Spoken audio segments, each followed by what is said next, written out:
भोंदूबाबा खरात प्रकरणामध्ये धक्कादायक माहिती समोर आली आहे। खरातच्या शस्त्र परवान्याची पोलिसांमध्ये नोंद नाही आहे, ही धक्कादायक बाब उघडकीला आली आहे। गेल्या 12 वर्षांपासून परवान्याची पोलिसांमध्ये नोंद नाही आहे। एसआयटीच्या चौकशीतून सुद्धा ही माहिती समोर आली आहे। महसूल प्रशासनाने परस्पर परवाना दिल्याचा संशय त्यामुळे बळावलेला आहे। अनेक प्रशासकीय अधिकारी त्यामुळे अडचणीत येण्याची शक्यता वर्तवली जाते। जिल्हा प्रशासन, पोलीस अधीक्षक कार्यालयासह पोलीस ठाण्याचे अधिकारी आता एसआयटीच्या रडारवर आहेत। योगेश खरे आमचे प्रतिनिधी आपल्याला अधिकची माहिती देत आहेत। योगेश, एक महत्त्वाची बाब, धक्कादायक बाब खरं तर उघडकीला आली आहे, ती म्हणजे खरातच्या शस्त्र परवान्याची पोलिसांमध्ये नोंदच नाहीये। त्यामुळे आता या संदर्भात काय कारवाई होणार, जे अधिकारी आहेत त्यांच्यावर, हे पाहणं महत्त्वाचं आहे।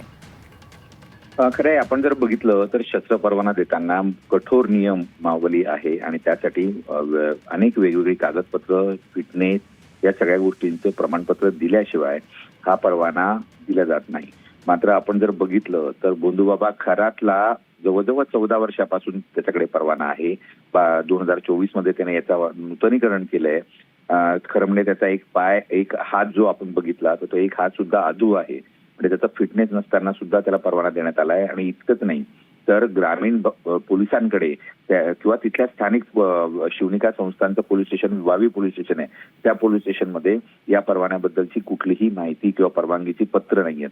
म्हणजे गेल्या ज्यावेळेस एखाद्या निवडणुका येतात किंवा कुठली आपत्कालीन गोष्ट येते त्यावेळेस सगळे शस्त्र परवाने हे जमा केले जात असतात, मात्र त्याचा परवाना एकदाही जमा केला गेला नाही, हे यातून समोर येत आहे। केंद्रीय अहवालामध्ये जे काही त्याचं नाव गेलं पाहिजे, त्या शस्त्र परवान्याला नंबर मिळाला पाहिजे, तो सुद्धा नंबर त्याला मिळालेला नाही। परस्पर महसूल प्रशासनाच्या माध्यमातून त्याला परवाना मिळाल्याचं उघड झालंय। एसआयटी आता कोणत्या अधिकाऱ्यांनी संगनमतानं हा परवाना दिला याचा शोध घेते। अगदी, त्यामुळे आता तो शोध घेतल्यानंतर जे अधिकारी सापडतील, दोषी आढळतील, त्यांच्यावर काय कारवाई होते हेच पाहणं महत्त्वाचं आहे।